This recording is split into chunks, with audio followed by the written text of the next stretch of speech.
Hindi bagay ang jowa ng anak ko sa anak ko. Bakit? Hindi ba maganda? Hindi gwapo? Hindi mayaman?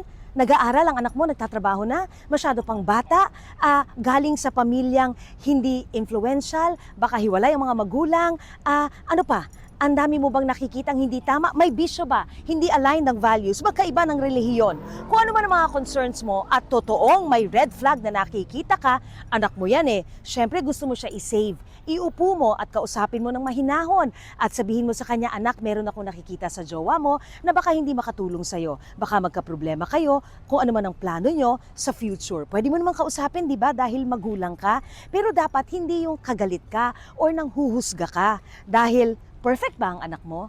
Kasi kung ang problema lang naman natin ay hindi mayaman, galing sa pamilya na hindi mo maintindihan, baka wala kang future dyan, hindi ka naniniwala sa kurso na kinuha nung college, ang dami nating judgment. Sino ba makikisama? Ikaw ba o anak mo? Kasi kung hindi naman objective ang mga nakikita mo sa jowa ng anak mo, hayaan mo ang anak mo at magtiwala ka rin. Dahil kung pinalaki mo ng tama ang anak mo, siguro naman pipili rin siya na kung sino ang tama para sa kanya. Think about that.